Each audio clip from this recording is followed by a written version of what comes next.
Messiah, Yeshua, is not to simply achieve a better, more improved version of yourself, but rather to become a completely different person. Hi, this is Barry Phillips with 10-Minute Torah. Day number 1, the Torah portion, Lecha. Let's go to the book of Bereshit, or Genesis, chapter number 12, and read verse 1 and 2. And Yahweh said to Avram, "Go yourself out of your land, from your relatives, and from your father's house, to a land I will show you. And I shall make you a great nation, and bless you, and make your name great, and you shall be a blessing." Who is this man Avram, and where did he come from? Well, he is of the lineage of Shem, the son of Noah, that we studied about last week. While he is from what is perceived to be a more righteous lineage, he is not necessarily a righteous man, at least not at the beginning. In the book of Yehoshua, Joshua chapter 24 and verse 2, the word says, "Thus said Yahweh Elohim of Israel, long ago your fathers dwelt beyond the river, Terach, the father of Abraham and the father of Nahor, and they served other mighty ones." The book of Jasher and I think the Midrash, if I'm not mistaken, both will begin to detail how that Terach, the father of Aram, was an idol maker serving the king.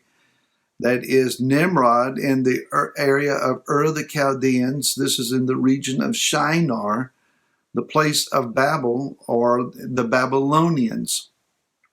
And Avram determined that there is but one Elohim, that the idols of his father's creation were just that, they were creations. Crying out and asking, "Who are you?" This living creator being, Yah revealed himself to him, and thus we have the call. Now go out from this place to a place that I will show you. So Avram is told to leave 3 key places. Number 1, his land. Number 2, his birthplace. And number 3, his father's house. Let's analyze these just for a moment. This amounts then to him being called to leave his normal environment. This is the place where he knows his way around and what his position is. When we come to Messiah, life takes on a completely different turn. You may live in the same locale, but knowing your way around, we don't walk the same way. Our halakha, our way of living, our manner of living has changed. It used to be said, well, I just don't go to the same old places anymore. And I don't do the same old things anymore. And I don't hang out with the same old people anymore.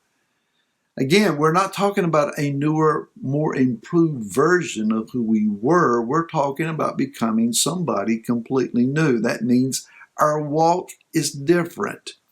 Our manner of walk, our manner of handling ourselves in public. If we used to be one to be quick-tempered and fly off the handle, if we used to be one given to jealousy or relational upset, these things need to change. Unfortunately, that's not always the case. So we need to understand Yeshua has come not just to improve us, but to change us, to create a new being in us. Secondly, he is going to change his culture, where he knows his own ethnicity, his own language, and his place in society. Now, here in modern days, we're not so much class-oriented as perhaps is in days gone by, especially in the South.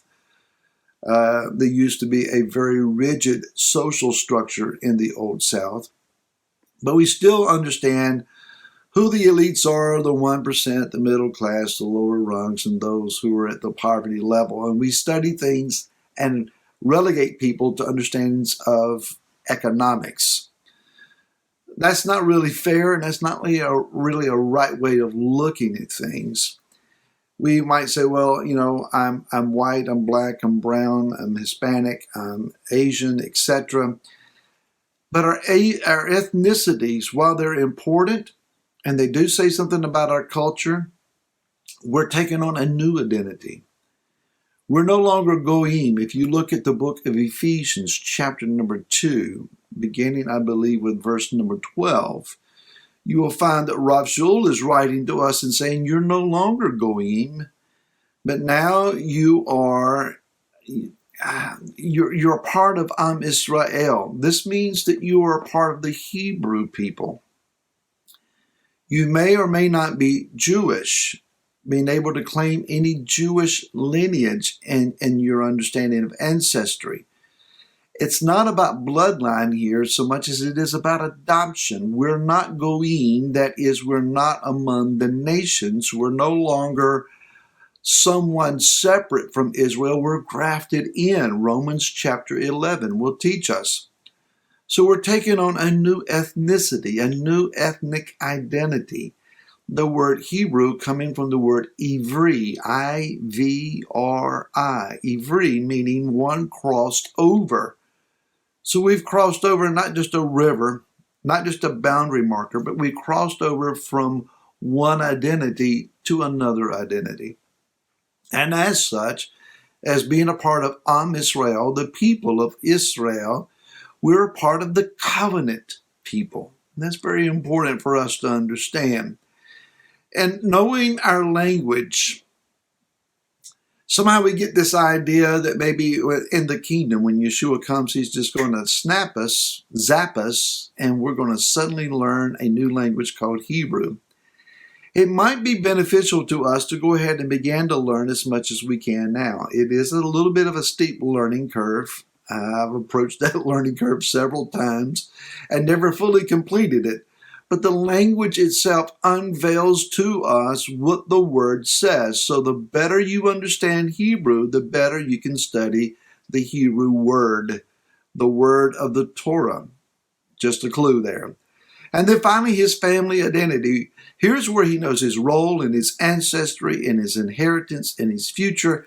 And when Avram leaves Ur the Chaldees, when he comes out of that Babylonian Mesopotamian culture, he is leaving all that he has claimed to legally behind him, laying hold on rather on that which is yet to be seen. He is trading the known for the unknown, the sure thing for what is anticipated by belief. It paid off. It paid off well. And it's not just the economics of the thing. Avram, who was to become Abraham, left a meaningless existence and a forgotten land and people, by and large, to become a part of the most noted people on the face of the earth, the people of the covenant. In the book of 2 Corinthians, chapter number 5, this is what Rav Shaul wrote to us. Verse 17, therefore, if anyone is in Messiah, he is a renewed creature.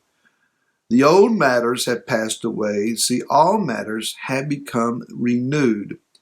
And all matters are from Elohim, who has restored us to favor with himself through Yeshua Messiah, and given to us the service of restoration to favor.